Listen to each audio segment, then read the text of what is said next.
এই যে 5ই আগস্ট আওয়ামী লীগ সরকারের পতন হলো, আওয়ামী লীগ সরকারের মন্ত্রী প্রধানমন্ত্রী থেকে শুরু করে সমর্থক নেতারা দেশ ছেড়ে পালিয়ে গেল, এটা কি কোনো সংবিধান মেনে হয়েছে? আপনি যদি বর্তমান সংবিধানের স্কেল দিয়ে যদি আপনারা চিন্তা করেন, অসাংবিধানিক উপায়ে একটা সরকারকে, না না, আমি যেটা বলি, সরকারকে যে উৎখাত করা হয়েছে গণঅভ্যুত্থানের মাধ্যমে, যে আওয়ামী লীগ সরকারকে উৎখাত করা হয়েছে, এটা কি সংবিধান মেনে করা হয়েছে?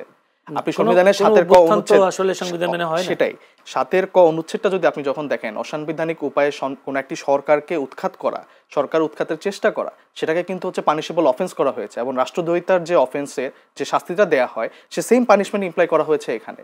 আপনার এই সাংবিধানিক স্ট্রাকচারে এই সরকার যে দুঃশাসন কায়েম করেছে, যে ফ্যাসিবাদ কায়েম করেছে, সেখানে মানুষের যখন অনাস্থা তৈরি হলো, মানুষ যখন দেখলো যে হচ্ছে এই স্ট্রাকচারে, এই ফ্যাসিবাদী স্ট্রাকচারে তাদেরকে অল টাইম এক্সপ্লয়েটেড হতে হবে, তাদেরকে শোষণ করা হবে, তাদেরকে নিষ্পেষণ করা হবে, এবং এই যে ফ্যাসিবাদী স্ট্রাকচার, এই ফ্যাসিবাদী স্ট্রাকচারের মূলোৎপাটন আসলে এই সাংবিধানিক ফ্রেমওয়ার্কে সম্ভব না, তখনই 5ই আগস্টের এই গণঅভ্যুত্থানটি হয়েছে। এবং তখনই 5ই আগস্টের গণঅভ্যুত্থানে আওয়ামী লীগ সরকার সহ তাদের প্রত্যেকটি প্রতিষ্ঠানে তাদের যে সহযোগী ছিল সবাইকে দেশ ছেড়ে চলে যেতে হয়েছে। এখন সাংবিধানিক ক্রাইসিসের কথা শুনি আমরা, বা সংবিধান প্রেম দেখি নতুন করে। এখন সাংবিধানিক ক্রাইসিসের কথা যখন বলবেন, 106 এর যে হচ্ছে সরকার যে গঠিত হলো একটা ডক্ট্রিন অফ নেসেসিটির আন্ডারে, এটা কিন্তু খুবই দুর্বল ভিত্তি। আপনি এখন এই হাইকোর্টের যে আপনি রেফারেন্সটার মাধ্যমে আপনি এখন সরকার পরিচালনা করছেন, এই রেফারেন্স কি পরবর্তীতে কোয়েশ্চেন হতে পারে না? আপনার সেম সাংবিধানিক ফ্রেমওয়ার্কে এই রেফারেন্সকে কোয়েশ্চেন করা যেতে পারে, এবং যদি হাইকোর্ট রায় দেয় যে হচ্ছে এই রেফারেন্সটা ভুল বা not based on proper legal proceedings, তখন আপনার তো সরকার অবৈধ হয়ে যাচ্ছে, পুরো প্রসিডিংসটা অবৈধ হয়ে যাচ্ছে। এখন আপনার পঞ্চদশ সংশোধনীর ক্ষেত্রে যখন হচ্ছে হাইকোর্ট পঞ্চদশ সংশোধনীর কিছু আপনার হচ্ছে পরিবর্তনকে ইলিগাল ঘোষণা করলো বা হচ্ছে ভয়েড ঘোষণা করলো, পরবর্তীতে যখন আবার কোর্টে আসবে, আমরা দেখেছি যে কিভাবে কোর্টের উপর বন্দুক রেখে রাজনৈতিক দলগুলো তাদের স্বার্থ হাসিল করে। আমরা কোর্টের আন্দোলনেই দেখেছি যে হচ্ছে যে 56% কোটা যখন ইম্পোজ করা হলো, কিভাবে আওয়ামী লীগ সরকার হাইকোর্টের উপর বন্দুক রেখে তারা বলতে চাচ্ছিল যে এটা তো কোর্টের বিষয়, আমাদের বিষয় না।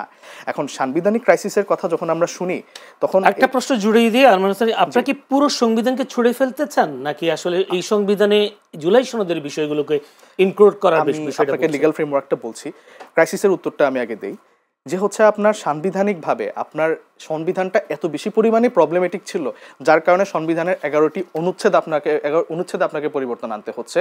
এই জুলাই সনদটা বাস্তবায়ন করার ক্ষেত্রে সংবিধানের 153টি অনুচ্ছেদের মধ্যে আপনার 65 থেকে 70টি অনুচ্ছেদে আপনার পরিবর্তন নিয়ে আসতে হচ্ছে। এই সংবিধান যদি আসলে পারফেক্টলি ওয়ার্ক করার মতো জায়গায় থাকতো, বা রাষ্ট্রপতি ক্ষমতার ভারসাম্য, যদি রাষ্ট্রপতি প্রধানমন্ত্রীর ক্ষমতার ভারসাম্য বলেন, বিচার ব্যবস্থার কথা বলেন, সাংবিধানিক প্রতিষ্ঠানের কথা বলেন, নির্বাচন কমিশনের কথা বলেন, প্রত্যেকটি জায়গায় যদি সংবিধানের যদি প্রবলেম না থাকতো, তাহলে আপনারা চেঞ্জ কেন আনতেছেন? উনি তো ঐকমত্য কমিশনে ছিল, আমিও ছিলাম, কেন একমত হলাম এই পরিবর্তনের ক্ষেত্রে? এই পরিবর্তনগুলোর ক্ষেত্রে এই জন্য একমত হলাম যে এই ফ্রেমওয়ার্কে এই রাষ্ট্র পরিচালনা করা, ফ্যাসিবাদী ব্যবস্থার বিলোপ করা বা বাংলাদেশের সামগ্রিক কল্যাণ করা সম্ভব না। এই জন্যই পরিবর্তনগুলো আসছে। এখন এই পরিবর্তনগুলো আপনি যখন সারা দিন 2টা মাস আলাপ আলোচনা করে আপনি একমত হলেন, পরবর্তীতে যদি আপনি একটা দুর্বল আইনি ভিত্তি দিয়ে আপনার জাস্ট হচ্ছে জেন্টলম্যানস এগ্রিমেন্টে বিলিভ করতে বলেন, আমি আপনাকে বিলিভ করি না। কারণ জুলাই সনদ যখন এটা একটি লিগাল ডকুমেন্ট হিসেবে তৈরি হলো, এটা সর্বোচ্চ আইনি ভিত্তি নিশ্চিত করেই এটাকে বাস্তবায়ন করতে হবে। এখন কিভাবে বাস্তবায়িত হতে পারে? আপনার বর্তমান সংবিধানে যে সংবিধানটি আছে সেটাকে স্থগিত করে জুলাই সনদকে হচ্ছে সর্বোচ্চ আইনের পর্যায়ে এনে সেটার মাধ্যমে নির্বাচন হতে পারে। কিভাবে হতে পারে? আপনার লিগ্যাল ফ্রেমওয়ার্ক, সংবিধানকে স্থগিত করলে পুরোটা আমি অ্যানসার করছি, সাংবিধানিক যেটা বলছেন সাংবিধানিক সংকটে পড়ছে কিনা। আচ্ছা, আমি বলি আপনাকে, আপনি যখন লিগ্যাল ফ্রেমওয়ার্কের মাধ্যমে জুলাই সনদকে সর্বোচ্চ আইনের জায়গায় রাখবেন, বা গ্র্যান্ড নন থিওরি যেটা বলছিলাম, কেলসেন বিখ্যাত আইনবিদ, কেলসেনের একটি থিওরি আছে পিওর থিওরি অফ ল, সেখানে গ্র্যান্ড নর্ম থাকে কনস্টিটিউশন, সবচেয়ে বড় আইন। সেটাকে যখন আপনি রিপ্লেস করে জুলাই সনদকে নিয়ে আসবেন, সেটা ফাংশনাল থাকবে, এবং বর্তমান সংবিধানের যে অংশটুকু জুলাই সনদের সাথে সাংঘর্ষিক সেটা স্থগিত হয়ে যাবে। আবার যে অংশটুকু সঙ্গতিপূর্ণ সেটা কিন্তু বহাল থাকবে।